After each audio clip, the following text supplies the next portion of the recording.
Bangkok operates on extremes. You can step out of a centuries-old spiritual sanctuary and immediately into the blinding neon of a modern megamall. This is the Bangkok metropolitan region. It covers roughly 1,500 square kilometers and holds 11.4 million people. It is the economic engine of Thailand, generating roughly a third of the entire country's GDP. But that massive density sits on fragile ground. The city is built directly on the Chao Phraya River Delta.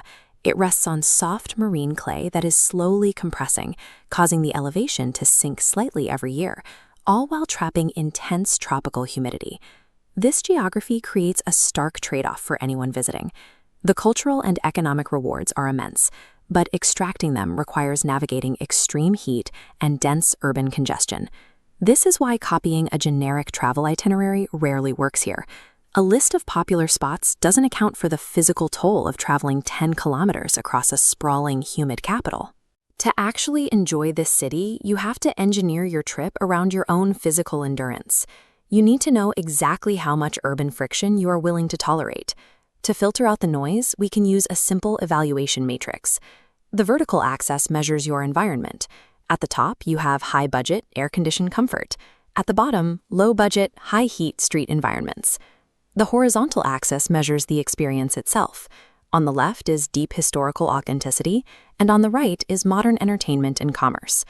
Plotting your days on this chart is crucial, because jumping between these quadrants forces you to face the city's biggest obstacle, its infrastructure.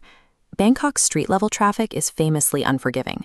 A 5-kilometer taxi ride can easily consume an hour of your afternoon, draining both your schedule and your energy. If you don't cluster your daily plans within the same quadrant and physical zone, you will spend the majority of your vacation staring at the brake lights of a taxi.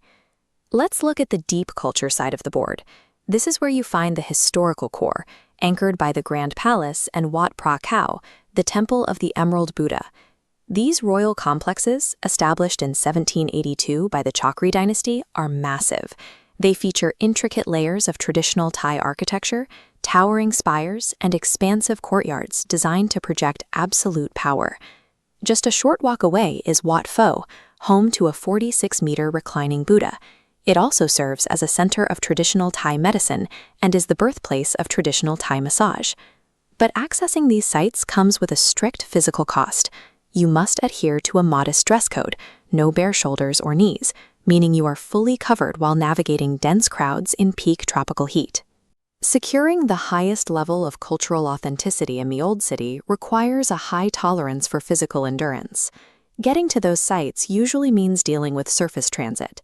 Taxis and tuk-tuks offer direct point-to-point routes, but they leave your itinerary entirely at the mercy of the traffic. The city's rapid expansion outpaced its road planning, creating bottlenecks that can trap vehicles for long stretches of time. The alternative is the city's advanced mass transit network, primarily the BTS SkyTrain and the MRT Metro. By raising the concrete tracks above the street level, these electric trains bypass the gridlock entirely, moving millions of people with predictable efficiency.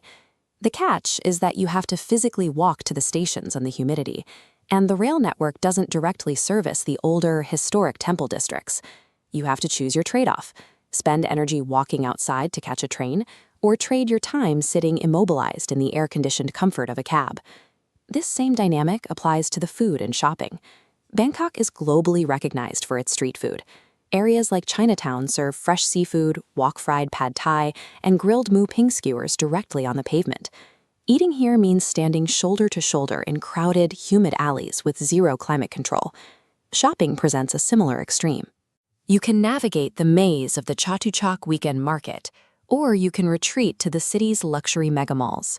If we place Chatuchak on our matrix, it lands firmly in the bottom left.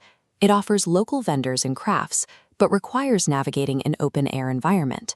Conversely, a mall like Icon Siam sits in the top right, providing air-conditioned comfort and an indoor floating market. Where you choose to eat and shop acts as a dial, directly controlling how quickly you drain your physical stamina each day. To solve this, decide which traveler you are. The Comfort Optimizer avoids surface traffic, prioritizing SkyTrain hotels, malls, and accessible sites like the Marble Temple. The Cultural Purist focuses on the historic core. utilizing river ferries to bypass roads for direct access to waterside temples.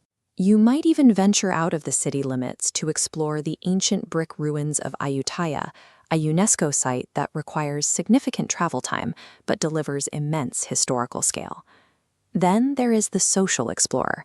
You willingly trade climate control for high-energy immersion, spending your evenings eating through bustling night markets like Jod fairs or navigating the dense crowds of Khao San Road. Committing to one of these approaches prevents you from drawing up a scattered itinerary that leaves you exhausted and stuck in transit.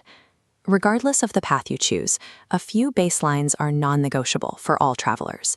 You must observe strict respect for the Thai monarchy and adhere to proper, modest conduct when interacting with Buddhist sites and imagery. Logistically, never plan a day that forces you to cross the city multiple times. Group your targets by neighborhood, and if your schedule allows, plan your trip between November and February. The temperatures are slightly cooler, significantly reducing the daily environmental friction. By identifying your tolerance for the heat, mapping your route strategically, and staying true to your travel persona, you strip away the chaos. You will find that Bangkok offers one of the most rewarding cultural experiences in Southeast Asia.